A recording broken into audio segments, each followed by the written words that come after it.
Level B2, Month 2. We're going to talk about grammar topics, vocabulary topics, Cambridge English topics, and business English. And then we're going to look at some resources that you can use to continue your studying. So let's get started with grammar. And we're going to look at an overview of the conditionals first. Remember that if you need to, you can have subtitles, you can increase or decrease the speed of the video as well. Just check the settings. Okay, let's go. An overview of the conditionals. The zero conditional we don't usually do a lot in class because it's very simple. It's basically a general truth, you know. For example, if you heat water, it boils. Okay, if you walk fast, you begin to sweat. Things like this are general truths. First conditional. Zero conditional. The first conditional is when we're talking about the future. So if we do something in the future, something will happen. For example, if it rains, we will stay at home. So it's if plus present plus future with will. You can also reverse and say future with will, if plus present. If it rains, we will stay at home. We will stay at home if it rains. Okay? And the second conditional, we're talking about the present, but we're using the past. A little bit confusing, but it's like a subjunctive, you know. We don't have a subjunctive, so we borrow from other tenses. For example, if I had more time, I would learn another language. If plus past plus would. Or would plus if plus past. I would learn more languages if I had more time. One note in the verb to be, in the present conditional, we use it as were. We don't say was. If I were taller, I would see more, for example.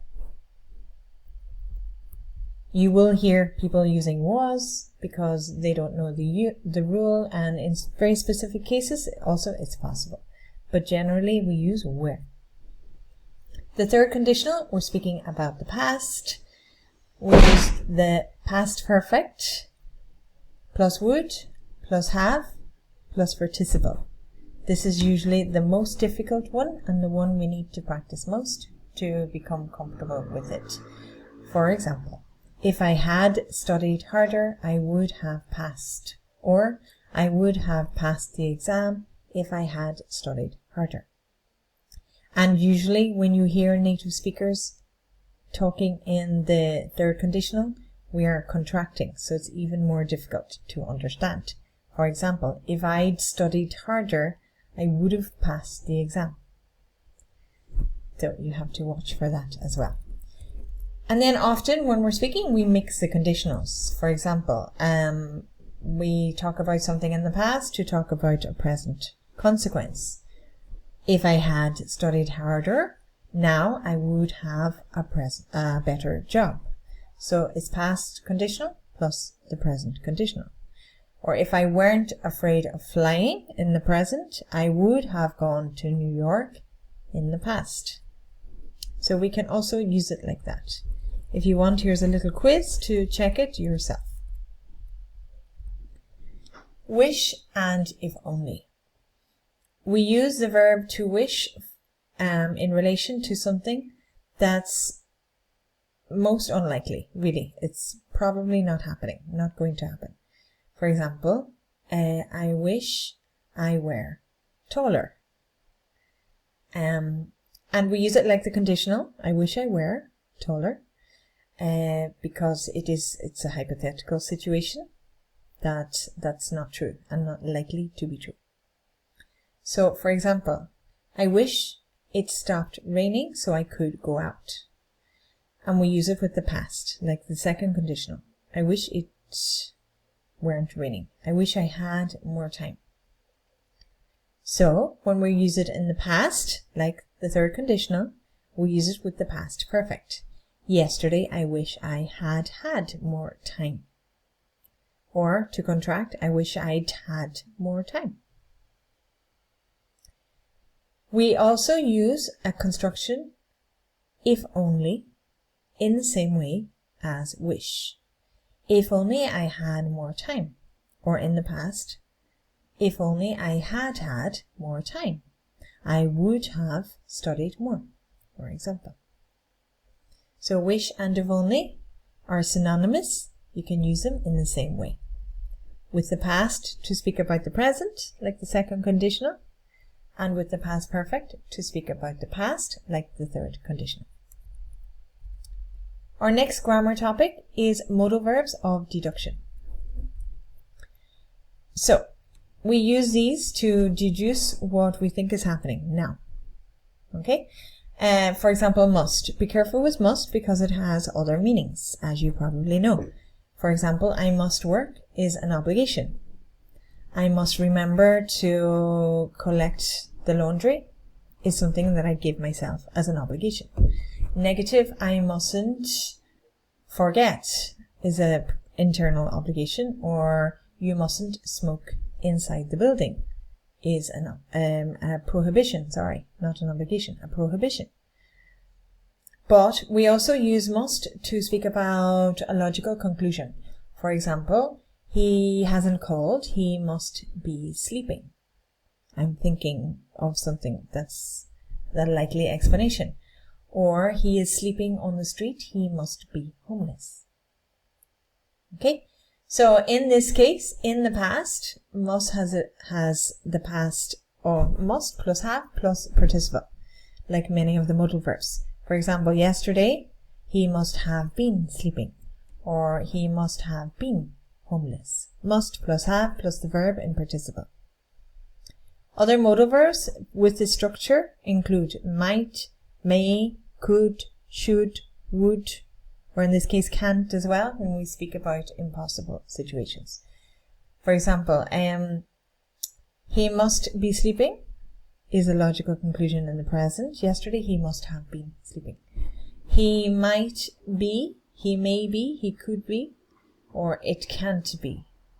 When we speak about it can't be means it couldn't be possible. It's not possible. For example, he must be tired. He's still sleeping. She might be at work. I'm not sure. He can't be serious. It's not possible that he is serious. Okay. So there's a little quiz there that you can check your learning if you like, and the answers are below. And in relation to the past, as we mentioned, today he must be tired. Yesterday he must have been tired. Today he might be sleeping. Yesterday he might have been sleeping. He may have been. He could have been. Today you can't be serious. Yesterday you can't have been serious. So plus have plus participle. Okay, like the third condition. And again, a little quiz to check your learning. Moving on to vocabulary. The first topic is talking about dreams and imagination. So a couple of verbs that you can use when you're talking about dreams and imagination are to imagine, to dream of, or to dream about. And if you use a verb, you have to use with ing. So I dream of going to the Caribbean, for example. To picture, picture the scene, for example. I like to picture myself in the Caribbean. Envision is similar. Let's envision a situation where this can happen. To fantasize, to visualize, similar. To fantasize is to imagine, yeah. To conceive of an idea. I can't conceive of a reality where I live in the Caribbean, for example. To aspire is to want to achieve something. For example, I aspire to be a better person. To wonder. For example, I wonder if we could travel there next year. I wonder if he is available. Me pregunto. To pretend, be careful because it's a false friend. Pretender in Spanish means to try, to intend. But pretend in English, for example, the children pretend to be pirates. Or he pretended to be at home, but he wasn't.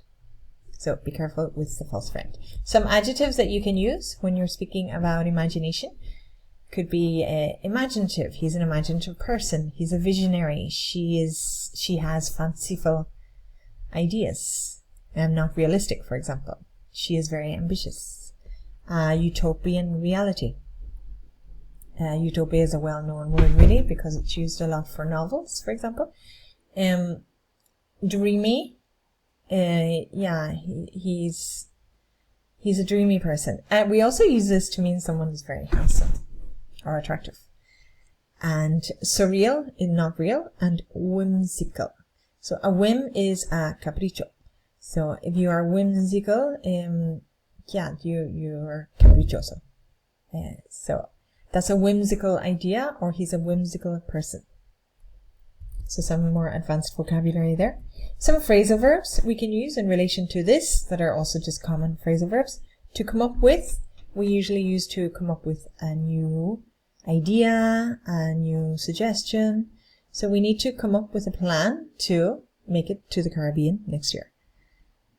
We can use this also in meetings, for example. Let's come up with a strategy for social media for 2026. To dream up again is invent. To dream up an idea. To think up an idea is similar to dream up. To come up with is similar as well. To come up with an idea, to think up an idea. To set your sights on something is to have an objective, to fix on an objective, to achieve. Okay?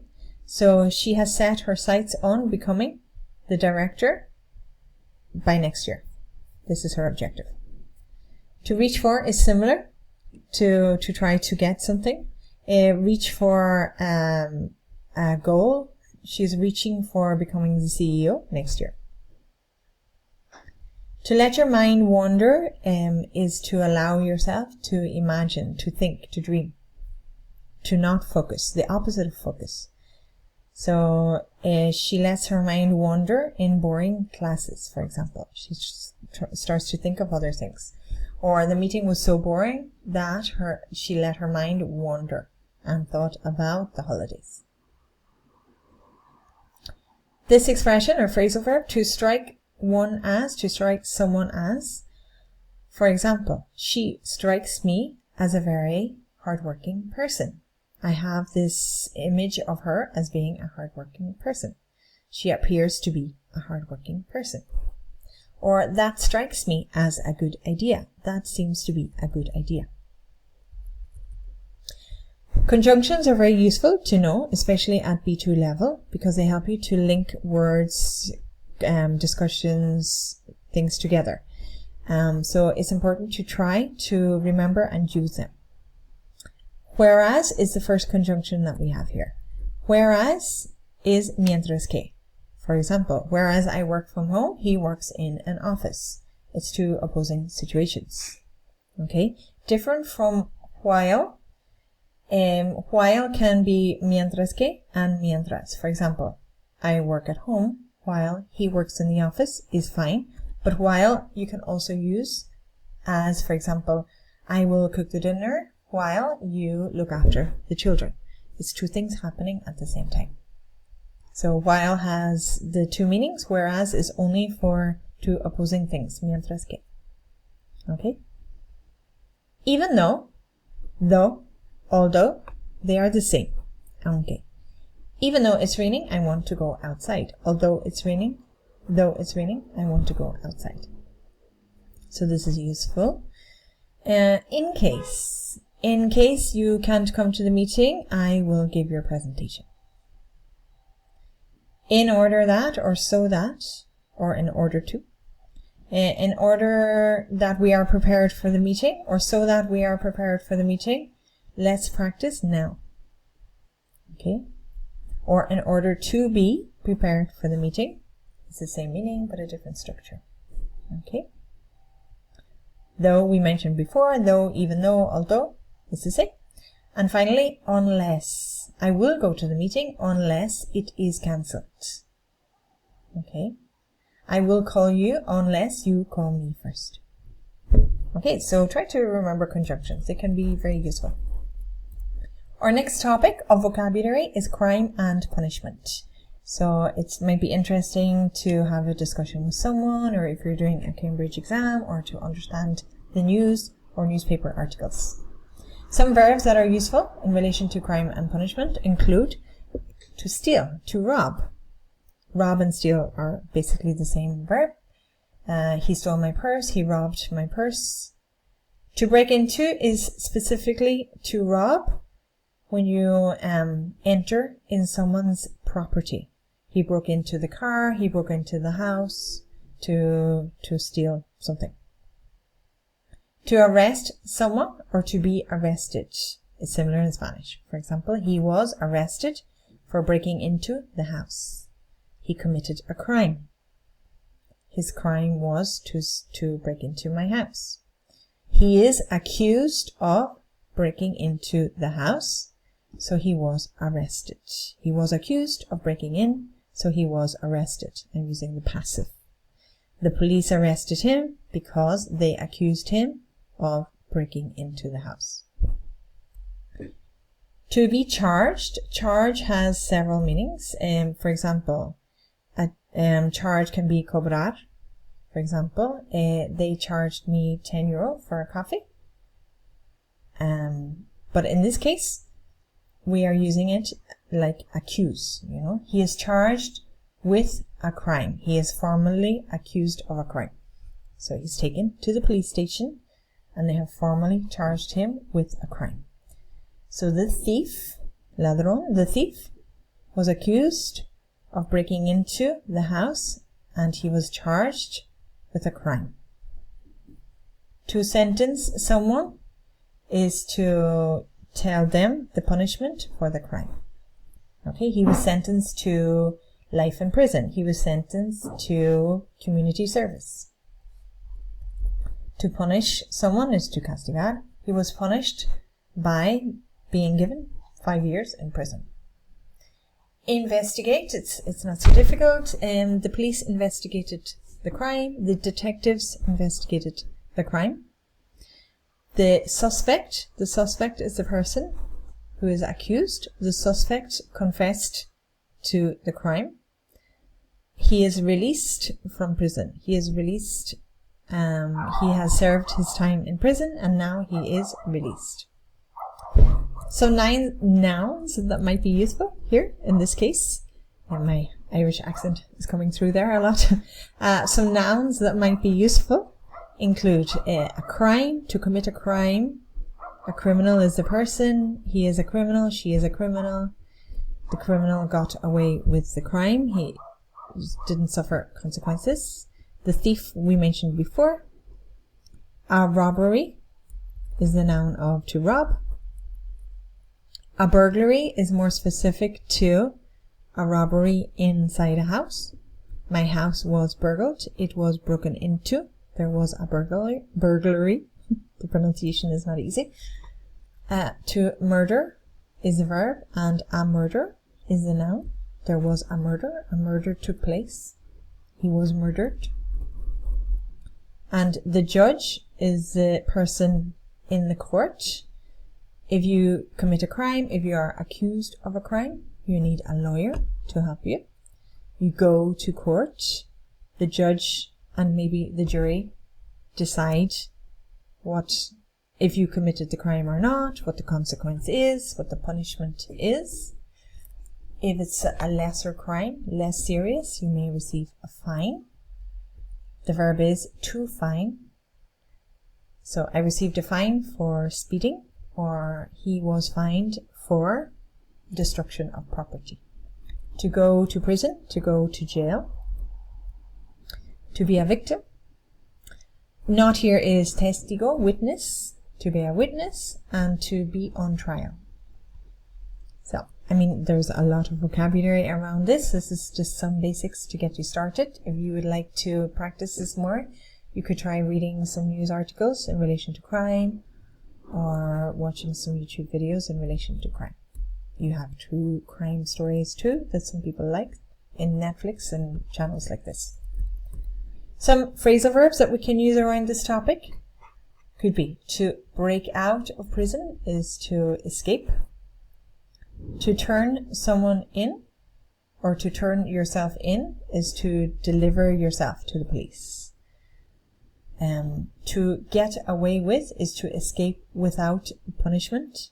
We have an expression, to get away with murder, means he always escapes without punishment, not literally murder. For example, that child always gets away with murder. He never has a punishment.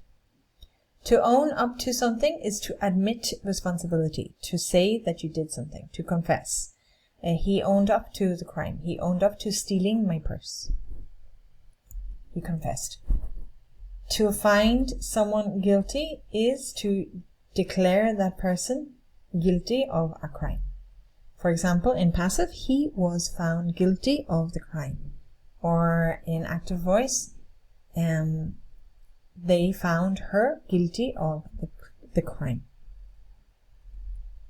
To take someone to court or to be taken to court is to go to the court for the court to decide if you are guilty or not. To pay the fine, we mentioned before that you get a fine and then you have to pay the fine. So that's vocabulary around crime and punishment. And as I say, if you want to practice, try reading the news, try watching the news, or watching True Life programs on crime. Next topic is health and lifestyle. So some vocabulary around that, if you want to be good at talking about this topic.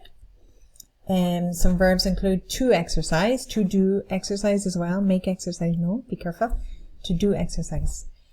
To rest, to recover, to breathe, to eat healthy, to avoid eating bad food, for example, to treat an illness. So we treated the illness with medication, for example. We also we use the verb to treat in other ways. For example, I treat myself to an ice cream, is I give myself something that I want as a reward, for example. Capriccio. To heal is to become better, yeah. The doctor healed my sore foot, for example. To lose weight, to gain weight, always easier than losing, of course. To take care of yourself, it's very important to take care of yourself by eating healthy and avoiding bad food. To quit doing something that's not good for you. To quit smoking, for example. To quit smoking, quit drinking alcohol, things like that. Okay, so nouns that we can use for this topic as well in relation to health include obviously health, diet, lifestyle, a healthy lifestyle, an unhealthy lifestyle, to suffer from illness, to suffer from disease, to exercise, we mentioned before as a noun, to do exercise. We use this in uncountable because if we say do exercises, we're talking about, for example, in English, to do some exercises to help us practice. So when we're speaking about physical movement, do exercise.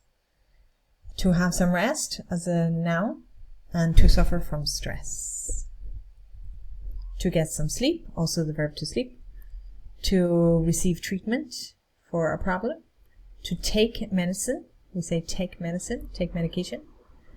To have pain. We have several ways to talk about pain. For example, I have a pain in my head. We can also say I have a headache. We can also say my head hurts. And another that I can't remember. A pain in my head, a headache, my head aches, or my head hurts. So different ways to talk about suffering from pain. To have an injury or to be injured is another way to say that. And to find a balance. So we can say we need to find a balance between being healthy and treating ourselves to something nice every now and then. Sometimes. Some phrasal verbs we can use for this topic of health can be to work out is to do exercise. To cut down on is to reduce. We need to cut down on our consumption of unhealthy fats, for example. Cut out means to stop completely. I cut out butter from my diet. To come down with something is to become ill with something. He came down with the flu. He came down with COVID, for example. To get over something in relation to health is to recover. He got over his illness in a few days. We also use this for emotional situations as well. For example, it takes a long time to get over the death of a loved one or to get over a broken heart. To feel under the weather means that you don't feel so well. We usually use this for less serious illnesses. Maybe you have a flu or you have a headache or a sore stomach. I'm feeling under the weather. I prefer not to go out tonight. Okay. To take up a sport means to begin a sport or a hobby. For example, he took up paragliding or he took up swimming last year. To stay in shape means to maintain yourself fit, to remain fit. He stays in shape by exercising and eating well. And then to take a break is to rest. Okay. The next topic here is to talk about your dream job. Some expressions that we can use to talk about our dream job could be, my dream job would be working, for example. My dream job would be plus ing if it's a verb. I have always wanted to do this. I imagine working as the dream job. It would be amazing to become the dream job. The best thing, I would love to work in a company that supports, for example. I would have the opportunity to. I would be able to. For example, I get to work from home. I have the opportunity of working from home. It would allow me to is similar. We can use it in a similar way. To be good at something is to have the ability to do something. I'm good at dealing with people, for example. A skill.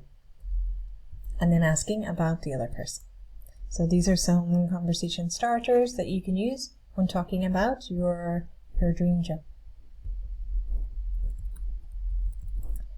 Our next topic here is feelings and emotions. So it's a natural speaking topic.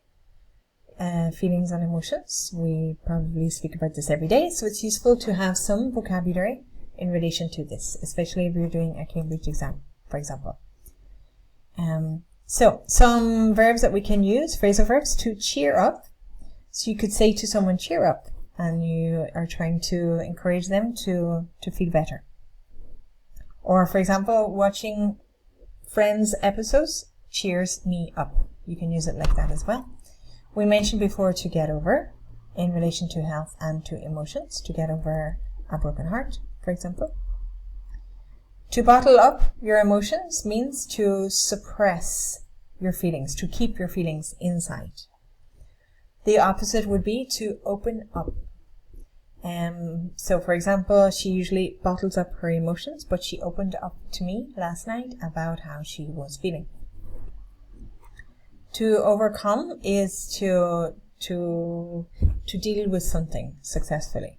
To overcome your fear of public speaking, for example. To overcome your shyness is to become less shy. To resent is a verb that we can use to talk about keeping bad feelings about other people. For example, I resent the fact that he was promoted and I wasn't because I think I deserved the promotion more. Or I resent my sister for being taller and slimmer and something like that. Okay. So it's to keep bad feelings about someone else, usually for jealousy or something like that. Some phrasal verbs to continue on, to cheer up. To calm down is to ask someone to relax, or I need to calm down. To freak out. The word freak in English has a slightly different meaning to in Spanish. To freak out means to become very anxious, to become very scared, like to begin to panic, really, to enter into panic.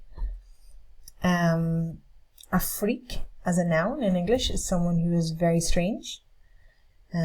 different from the word freaky, which means that you're a super fan. But a freak in English means someone who is very strange. For example, Frankenstein was a freak of nature, for example.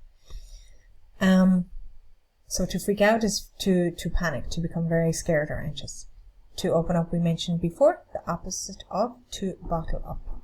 It's not good to bottle up your feelings. You should open up to someone that you trust and speak about your feelings.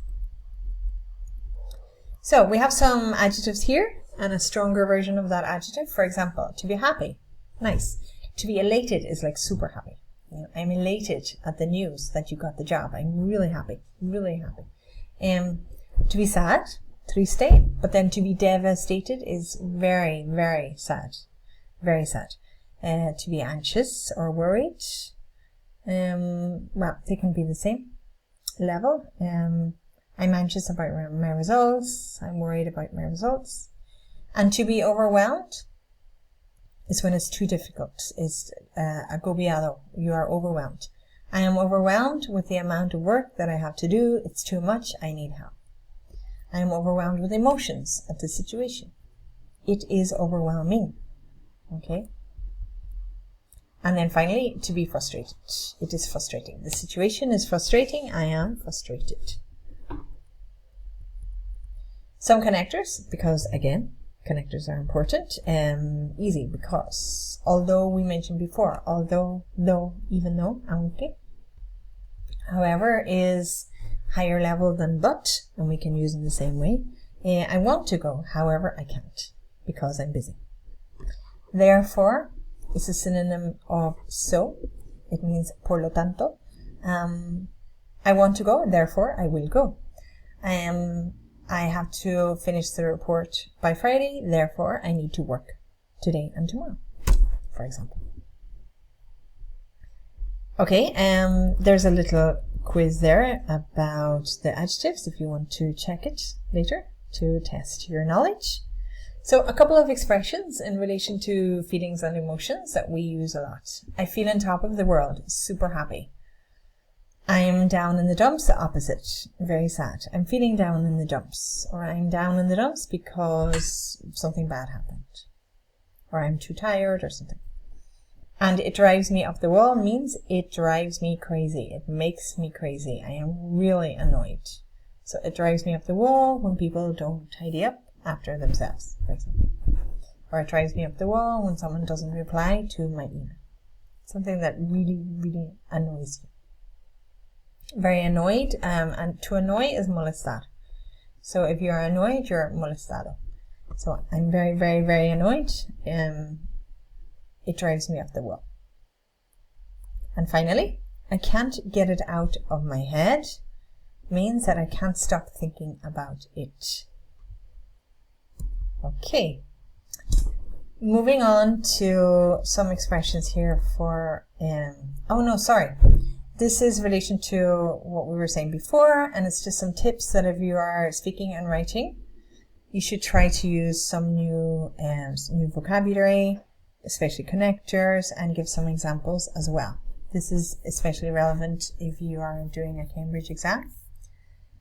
I've mentioned to students before, if they're studying for an exam, you should try to keep a cheat sheet, a cheat sheet of the expressions, phrasal verbs, connectors, important expressions that you want to use when you are doing the speaking and the writing in the exam. It applies to all the levels, especially B2, C1 and C2. And then usually you can use these in all situations. It doesn't matter what the topic is that you get. So try to keep a cheat sheet of the vocabulary that you want to remember. Okay, moving on to Business English. This month we focused on job interviews. And it's not just relevant for people who are thinking about changing jobs or getting a promotion. It's also useful to practice these questions to help you think about vocabulary for your work, think about the good points, the bad points, and in general about your work and your career and your future. So it's a good thing to practice. So here first we just have some general vocabulary. You can review it if you like. And we have some phrasal verbs that could be useful. For example, to brush up on is to improve skills that you have, usually that you already have, but you need to remember them, to improve them, to practice them, review. So I need to brush up on my people skills, or I need to brush up on my Excel skills because I haven't practiced Excel in a while, for example. To look into is to investigate. So if you go for an interview, it's really important that you look into the company that you're going to be interviewed for and look into the job description and that. And to go over simply means to review. So I need to go over the possible questions that they could ask me at the interview. Again, conjunctions, because we mentioned already. Because I'm interested in the job, or since I'm interested in the job, as I'm interested in the job, I have studied the job description. We mentioned before as well, in order to, so that. So in order to prepare for the interview, so that I can prepare for the interview, for the purpose of preparing with ING, for the interview, I have looked into the company. Moreover, in addition, furthermore, we use to continue a topic or to move to a slightly different topic, for example. Oh, this is a good one. These are good ones, especially for email, for example, if you want to move to another topic or elaborate on an existing topic. So maybe you're talking about your work and you want to elaborate on something that you're talking about. You could use these conjunctions. I'm suitable for this position because I have great people skills. Moreover, I have 10 years experience. Or in addition, I have 10 years experience. Or furthermore, I have 10 years experience. So it's nice to use little conjunctions like this to show your level. However, although, despite, to contrast, or for example, I want to go to the meeting. However, I'm busy. I can't. Although I want to go to the meeting, I can't because I'm busy. Despite can be a little more difficult to use, so be careful.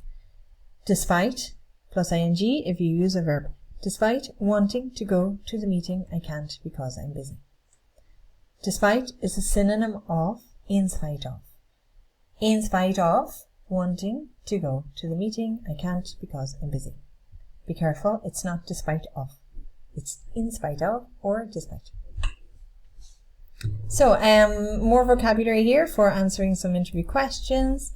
The STAR method is something that you can use to describe some situations. Maybe you are asked a question about a conflict that you had to resolve, for example.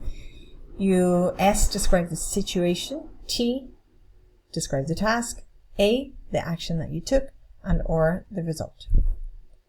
So there's some more information on that below that you can check. Some more vocabulary there. To solve problems, to achieve, to accomplish. These are good verbs to use in interviews. To handle a situation is to manage a situation. So, a possible question. How do you handle a difficult situation between two colleagues? Or a conflict between two colleagues? Outcome, demonstrate skills, and initiative. A couple of useful phrasal verbs to come up with, I think we had before, is to think of a new idea or to suggest a new idea, a new topic, for example. We need to come up with a solution to the problem, or we need to come up with ideas for the new strategy. To follow through is to continue until the end. Similar to follow up. Follow up means to hacer seguimiento, to, for example, if you have one meeting to organize something, the next day you can follow up with the people in the meeting to check for progress, for example. To follow through is to do something to the end. So actually it's different from follow up. I need to follow through with the plan to get more clients for the company. Is to do this to the end. To carry out, similar to do, realizar, llevar a cabo. We need to carry out the project by the deadline. Or I carried out a survey of participants, for example. Again, conjunctions we mentioned before. Therefore, similar to as a result or consequently. Yeah, we mentioned those ones before. First, next, then, and finally is when you're telling a story or something, and you can use these to help you sequence the story. First this happens, next that happens. Okay, the question everyone loves in interviews, describing strengths and weaknesses. Strengths, maybe it's not so difficult because we're accustomed to, or we're used to saying good things about ourselves in interviews. So my strengths are my ability to do whatever. Weaknesses might be a little bit more difficult in interviews because you need to be careful. You cannot talk about something that is very bad for this particular position, or if you do, when you mention a weakness, you have to be able to also tell the interviewers a way that you're trying to improve this weakness. For example, my current weakness is my English level. I can communicate, but I would like to make less mistakes. To that end, and for this purpose, I am taking English classes and I am studying every day. So you're giving your weakness, but you're also giving the way that you're resolving your weakness, if you see what I mean. So, some more vocabulary that might be useful here in relation to speaking about strengths and weaknesses. So, phrasal verbs, for example, I need to improve my English, but I'm working on it by taking classes every day. To bring out, so it releases, it takes out. My strength is my skill with leadership. It brings out the best of me. It brings out my skills. And to stand out is to highlight. I want my strengths to stand out in the interview means that I want to show off my strengths. Okay. Or what stands out for me is the ability to lead a team well. So highlight, just like that. More conjunctions. Yeah, we've done them before. However, but, and yet. Yet, you probably know in terms of, for example, have you had breakfast yet? And the answer could be, no, I haven't had breakfast yet. We also use yet as a conjunction, as a connector. For example, I want to, for example, I want to reach level C1 with my English, yet I don't have time to study. But I don't have time to study. However, I don't have time to study. So can you see there how you can use yet? Because of, due to, owing to, we haven't mentioned this today yet either. Because of the storm, we couldn't go to work. Due to the storm, we couldn't go to work. Owing to the storm, we couldn't go to work. If you want to use a verb, because of having to work, I couldn't go to the party. Due to having to work, owing to having to work, plus ing. Okay? And furthermore, moreover, in addition, again, if you want to use to link the next paragraph or link the next thing you're saying or talk about something else. So, if you are the interviewer, some vocabulary that you can use here as well. Some phrasal verbs to ask about something, to follow up with something, as their seguimiento. So, if I answer something in an interview and you want to follow up with a related question. And to point out is to highlight. Nothing new there with the conjunctions. Yeah, we've covered those before. To give feedback in the interview or after as well, you have some expressions here. And yeah, nothing new there. Okay, so below you will have, just checking that we've covered these. Oh, for instance is similar to, for example.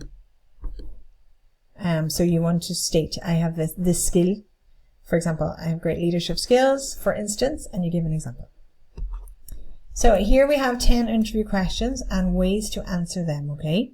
If you want more information on this, we also have a short course on the platform.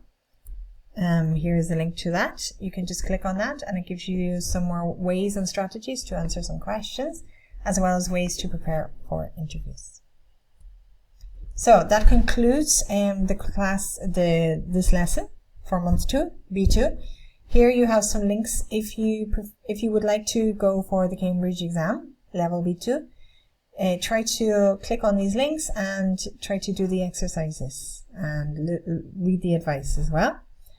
Or if you're not doing the Cambridge exams, they're also useful just to continue your improvement in your grammar, vocabulary, speaking, writing, reading, listening skills. Okay. Oh, I must put a little exercise in here as well. And also here below you have some more links to expand more on some of the topics that we have covered in this lesson today. I hope it's useful. Any questions? You know where I am.